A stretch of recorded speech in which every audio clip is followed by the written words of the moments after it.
Nothing ires the Twitter sphere more than a dig at equal pay. So you can imagine the tweet rage that ensued after Phyllis Schlafly, the conservative and founder of the pro-family organisation Eagle Forum, penned an op-ed in the Christian Post saying, quote, "While women prefer to have a higher earning partner, men generally prefer to be the higher earning partner in a relationship. This simple but profound difference between the sexes has powerful consequences for the so-called pay gap. Suppose the pay gap between men and women were magically eliminated.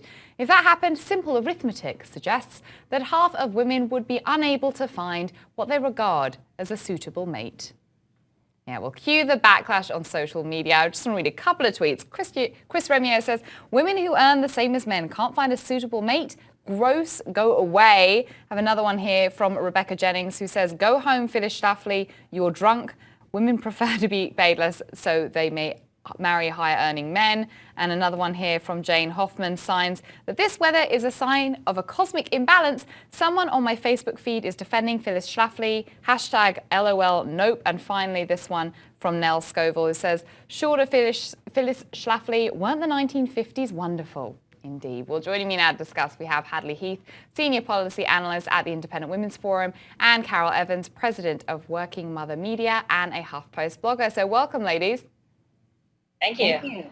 Glad to be here. It's great to have you guys. So now, Hadley, how much weight do you give to Phyllis's comments there? Well, first, I think we have to recognize that when she discusses the wage gap, her interpretation is actually a lot more accurate when it comes to the numbers themselves. 77 cents on the dollar, as we hear frequently repeated, is not a measurement of equal work. It's an average, a statistical average. And we know women are individuals. They're not averages. Many of the choices that women and men are making in the workforce with regard to how many hours to work, which professions to enter, those affect our pay. And I think that she's totally legitimate pointing those things out. Okay, so what do you think about that, though, Carol? Well, I am outraged by Phyllis Schlafly, and I'm just happy that it gave me the chance to use the word antediluvian. It's such a nice word, and it describes so perfectly this attitude that is such a throwback to way before Working Mother magazine was founded, and Working Mother magazine just celebrated its 35th anniversary. So, thank you, Phyllis, for reminding us of how things used to be. But it's just not that anymore. And one of the important points that I'd like to raise, first of all, is that there was a Pew Trust study just recently that said that 40% of all households with children in them today are headed by a woman who is the breadwinner. And of those households, 2/3 of those households are headed by single women, single moms. Where would these households be if it wasn't for women entering the workforce and doing a great job of bringing home the bacon? So I'm just proud of Working Mothers for being able to help families, especially in the kind of seismic changes we've seen since the recession and long before that as well. Yeah, Carol, you're talking about working mothers there. I mean, what do you think that Phyllis Schlafly would have to say to working mothers? Because her comments seem to imply that we should be mindful as women not to emasculate men almost by commanding or demanding equal pay. What do you say to that? Well, first of all, 30% of the women who responded to our survey on breadwinning moms told us that it was a decision between them and their partners that they should move ahead in their careers and become the breadwinner. So this is a very new phenomenon, but millennial moms and Gen X moms, Gen Y rather moms, they're really feeling strongly. They're rejecting this whole idea of a Cinderella complex, prince shall come, and the husbands are rejecting it too. I mean, 29% deciding that this is a mutual decision that the mom's career will take precedent and that she'll be the breadwinner. There's some really new thinking going on over the last 10 and 15 years, Phyllis. Yeah. Hattie, what do you think about this? Well, while I agree that Phyllis Schlafly has the correct interpretation of the wage gap, I agree with Carol, too, that cultural changes are affecting the way that people think about marriage, for better or for worse. I think you probably could find some survey data to support Mrs. Schlafly's point of view that maybe women do prefer to have a higher earning husband. I imagine that among younger men, this is less offensive to have a higher earning female partner because of different attitudes among the generations. So again, even when you look at polling data, these are numbers. These aren't real people. And every marriage has its own unique partnership. Every marriage, those decisions are very personal. We ought not overgeneralize marriage or with work decisions. Yeah, and what do you make of the comment? I mean, personally, Hadley, when you heard the comment about, be careful if you're demanding this sort of equality because you could put yourself out of the market for a decent husband. I mean, what did you say to that? Well, I just encourage my friends, and I think about marriage personally as something that's about so much more than money. I think it would be unwise to disregard financial stability that comes with marriage and so many of the ways that men and women have to work together financially within marriage. But people look for characteristics in a partner that go far beyond their ability to earn money. And those characteristics are just as important as whatever he or she might bring to the workforce. Now, like I said, each marriage has its own unique life, its own unique partnership. And we have to recognize that as individuals, some women do make very traditional choices. They decide to stay at home. They decide to take time out of the workforce. And those choices impact the overall average for women's full-time pay. So when we take all of the factors into account, then we do see that, an average that says 77 cents on the dollar doesn't paint a real picture.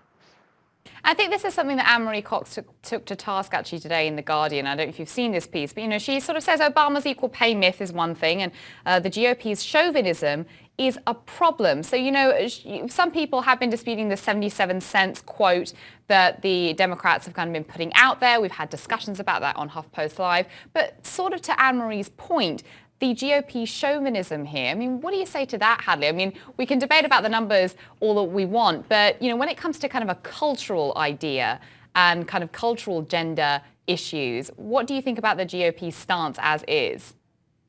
I think Republicans and conservatives in general have to be very careful when we discuss this topic to talk specifically about the facts and to not bring a judgmental attitude towards the choices that men and women make. If they're non-traditional, if a woman decides to be a breadwinner, and if that's something that she can work with a partner to do, then that's a part of being American, I believe, to have your own idea of what it means to pursue happiness and to be able to make your own choices. But I also believe conservatives and Republicans have to make a stand that those individual choices are best left to families and to men and women, not to government to overregulate. When it comes to the workforce, the Democratic Party and more liberal thinking progressive policies may actually stifle the flexibility that women and men have to make choices about their careers. Carol, what do you think about that? Can I weigh in on that? Absolutely, yeah. Yeah, well, first of all, I just want to point out that the divorce rate in this country today is 50%. So what's the value of getting a high-paying husband? I don't that.